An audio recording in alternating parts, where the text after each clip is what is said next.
Hello, আসসালামু আলাইকুম। আজকে আমি আপনাদের কোরিয়ান মেলা ঘুরে দেখাবো। এই মেলাটা মূলত হয় প্রতি বছর নভেম্বর মাসের শুরুতে, মানে হচ্ছে প্রতি বছর শীতকাল শুরু হওয়ার প্রথম দিকে এই মেলাটা হয়। এই মেলাটা মূলত হয় আপনার হচ্ছে সব কোরিয়ান সবকিছু ঐতিহ্যবাহী সবকিছু মিলায়ে।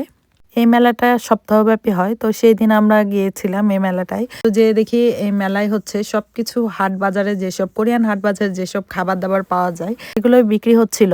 আর হচ্ছে আমি এই মেলাটায় 3 বার গিয়েছি, টোটাল 3 বছরে 3 বার। আর কোরিয়ানদের যেসব হ্যান্ডমেড জিনিস সেগুলো এই মেলাতে বিক্রি করে। এই মেলাগুলো সব বয়সী কোরিয়ানরাই এনজয় করে, কারণ এই মেলাগুলো বছরে 1 বার 2 বার করে হয়। সব বয়সী কোরিয়ানদেরই এই মেলাগুলোয় উপস্থিতি দেখা যায়। ছোটরাও যেমন এনজয় করে, বড়রাও তেমন এনজয় করে, এমনকি বয়স্ক যারা আছে তারাও খুব এই মেলাগুলো এনজয় করে। মেলার স্টলগুলোর সেলসম্যান গুলো যেগুলো ছিল তারা বেশিরভাগই বয়স্ক ছিল। মেলার স্টলগুলোয় বিভিন্ন ধরনের খাবার দাবার ছিল, যেমন সামুদ্রিক শৈবাল, শুটকি, মধু, খেজুর, এমনকি বাদাম, এর সাথে বিভিন্ন ফলের জুস, সুগার ক্যান্ডি, সব রকমেরই খাবার দাবার বিক্রি করছিল।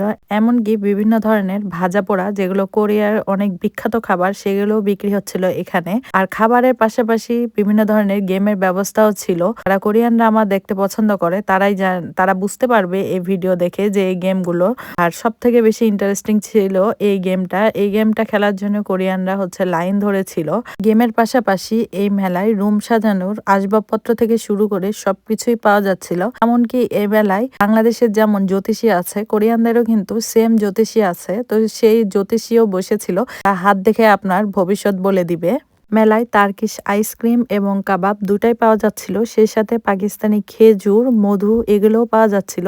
আর আরেকদিকে তাজাকিস্তানের ঐতিহ্যবাহী নাচ গান এগুলো হচ্ছিল। এর সাথে মেলার এক পাশে কনসার্ট হচ্ছিল, যেখানে কোরিয়ান বয়স এর সাথে সব ধরনের বয়সী কোরিয়ানরাই এই কনসার্ট গুলো এনজয় করছিল। আর বিশেষ করে এই কনসার্ট গুলোই উপস্থিতি বেশি ছিল যারা বয়স্ক তারা। আর যেহেতু এখন শীতকাল, তাই শীতকালে কোরিয়ান কিছু স্ট্রিট ফুড পাওয়া যায়, যেগুলো শুধুমাত্র শীতকালে পাওয়া যায়, এগুলো এখানে বিক্রি হচ্ছিল।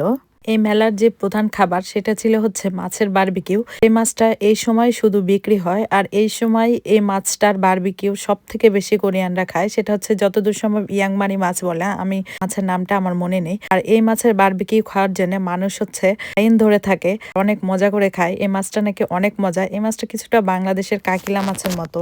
কোরিয়ান মেলা কেমন লাগলো সবাই কমেন্টে জানাবেন।